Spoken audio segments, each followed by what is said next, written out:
ako at kung ano man ako ngayon, sabi ko nga kanina, I am who I am. Nakatapak pa rin ang pa ako sa lupa. I've known you guys for a long, long time. And I am where I am, not because I did it alone. Narating ko ito because I am a beneficiary of the kindness, of the mentoring, of the love, of the patience of so many people. So, at alam nila yun. Alam nila, ang dami kong pinagdaanan at including the experiences, the good and the bad ones. Lahat yan nagiging kasama doon sa kung sino ka man ngayon. And I am no exception. Thank you, Kuya Boy. Love the hair kanina, but you're more guapo today. Thank you, Tessa. I really need that. Alam niyo, nakakatawa kasi si Atty. Gozon, that was my first formal meeting with Atty. Gozon. You know, just before we started the contract signing, sabi niya, what was the question? Nagkabuhok ka ba, boy? May buhok ka ba noon? Sabi ko, Atty. Meron po. And may proof. So, nakita. Hi, Jerry. Kumusta ka? Alright, thank you so much, Miss Tessa of Manila Times. And let's get to the next question. This is coming from Sir Alan Policarpio of Philippine Daily. Hi, Alan. Hi, Tito Boy. Where are we at now in terms of yung mga shows na gagawin natin? Napag-brainstorm na ba yun? Or just getting started? We started to brainstorm. We started to talk about content. Pero wala pa kaming nararating. Dahil ang problema namin, Alan, ay sabi ko nga iba na yung landscape. Ang artista ngayon, pag may gustong ibalita, nagpo-post na. Correct. Some start with a cryptic post until it becomes a story. Others would directly post, buntis ako, galit ako. As opposed to what we were, karamihan, kasi karamihan kaibigan ko kayo, as opposed to our time na we would wait for your newspapers and tabloids and television shows. Antayin natin sa Star Talk, antayin natin sa Buzz. It has changed.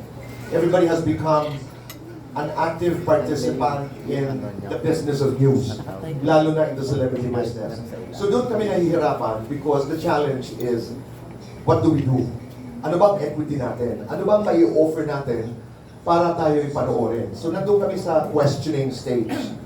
Because this has to be done well. And this has to be done deliberately.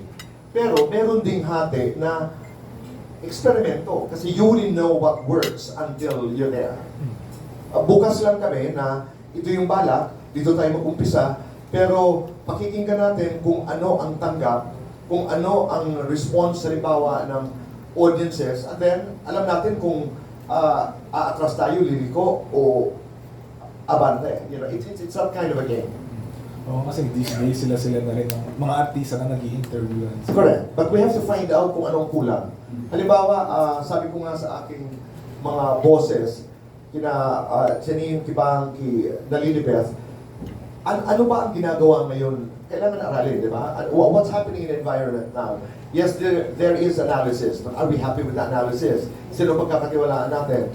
Meron namang komentaryo. Halimbawa, but who are the commentarists that we listen to? So, aaralin natin at ano ang pinapanood. Gigit na ba tayo? O una ba tayo? O makikiramdam tayo? So, the dynamics in terms of reporting, in terms of, halimbawa, let's focus on the entertainment reportage, nabago na rin eh. So, yun ang aaralin namin, Alan. Yun ang aaralin namin quick. Kailangan mabilis. But as an interviewer now in GMA, is there any particular celebrity or personality na high on your list whose story intrigues you? I have someone very, very high, actually. This is a confession. I haven't spoken to my bosses and to the people I'm going to work with. Nakakatuwa lang, Gorgie. Bago ko sagutin yan, nakakatuwa lang, Gorgie, kasi director ko si Romel Gacho, who was my executive producer who was doing Startalk. My executive producer was my segment producer of Startalk, si Rayleigh. You know, our consultant for the, what's the title ba? Talk division ba tayo? Comedy? Your division? Is Bang. Bang Arispacochaga was my first executive producer when I did Show and Tell. Wala akong kamuang-muang, hindi ko wala akong alam. Janine was our production manager for Startle. So I'm working with people I know, and I value relationships, at hindi ako nagsunog ng tulay. Kahit sabihin pa natin sa ABS-CBN, kinausap ko ba, that's going ahead of the story. But going back to who is high on my list, just before we started this press conference, hindi ko talaga matiis. I had to call Mike Enriquez. He took my call. I will not, it was a very private conversation, but I'm really hoping, he's a very dear friend of mine. Hindi ko man nakikita si Mike ng kasing dalas ng gusto ko dahil hindi lamang sa magkahiwalay kami ng tahanan noon. Pero he has been a friend, a constant friend. Minsan may pinag-uusapan kami, minsan wala. Minsan, just to say, like today, sinabi ko lang, Mike, nandito na ako, nagbabalik. Sabi sa akin, saan? Nagbabalik. Obviously, he is not, and he was not watching television. So sabi ko, nagbabalik ako sa Channel 7. Sabi ko, and I could not imagine not letting you know. I mean, considering my relationship with Mike. At ang sabi ng aking kaibigan, I would not have forgiven you had you not called me. So he's really high up there. I know this is an entertainment show, but yeah, I mean, the boundaries in terms of interviews have been blurred. So, and of course I'm going to go for the heart evangelistas of this world and the beautiful Marian Rivera, and I'd love to do Main and Arjo together.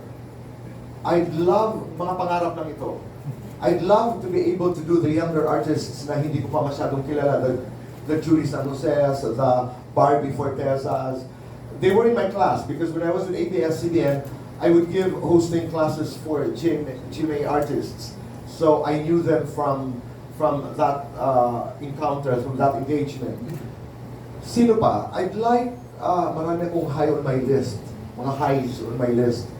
I'd love to be able to do Carla Abellana.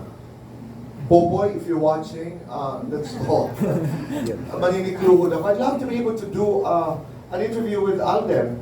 Alden is an old friend of mine. I've known him even before he got into the business.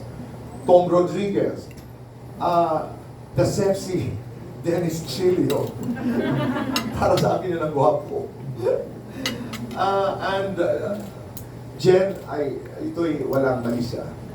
Of course, I'd love to do an interview with Jen. I'd love to do an interview with Paulo Contes. And many others. Sino pa bang mga top of mind? Wow. Yun more or less, we can start there. Pero kung nanonood ka hard, Marian, they know I'd love to start with them. Kailangan ko ng tulong nila, tatanggapin ko yun. But I'd like to be able to do meaningful and fun conversations with them.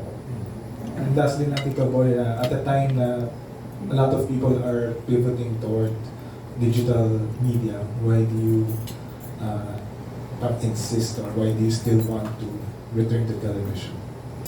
I believe in the power of, it's an entirely different power. I believe in the magic of television. Alam, ang training ko kasi television. So, hinahanap-hanap ko talaga. Hinahanap ko talaga yung disiplina siguro. Kung hindi man disiplina, yung hinahanap ko siguro yung how it is to do television. Matagal, I got into social media, I got into YouTube, I got into TikTok, I got into Facebook. Pero alam ng marami na hindi ako native. But I know enough to be able to engage on various platforms. Pag gumagawa nga ako ng YouTube, 3-cam setup ako eh. Oo, sanay ako doon sa ganung, hindi ko sinasabi that one is more or less than the other. mas kilala ko lang ang television. And I wanted to go back to television. I wanted to go back to what I used to do. Nakikita ba yun? Congratulations. Thank you. Ito pa yun, Vinya. Kasi siyempre, bago ako sa GMA 7, hindi ko alam ang dynamics. So ako'y sumusuong sa isang kwarto na bahala na si Bang Aris Pakutsaga mag-traffic. It's exciting. You know, it's really exciting. You know, I'd love to do main and art show. I'd love to do an interview with Alden na isang kaibigan. So hindi ka Pero yung mga bago rin, like siya Roro, aware na pwede siya I'd love na to do nag-create siya Roro. ng cushion ngayon. I'd love to do Bianca. I'd love to do anak ni Carmina. I'd love to do Mina. I'd love to do Mavi. And Cassie. And Mavi, and we can talk about hot dogs. Diba? Isa yun sa mga pinanggagalingan ng takot ko sa Family Feud. 1 plus 1, hindi ko rin alam. Mag-gel. Hotdog din ang sagot ko yata. Bakit ka mga barka-barka? Hotdog. Alright, I think we are good. Salamat! Thank you. Gapang Marian at heart. Ayun, parang feeling ko, parang nakikreate ng issue si Kuya Boy ngayon. Hindi. Kaya, Huwag mo nga ako itipin. Kaya nga,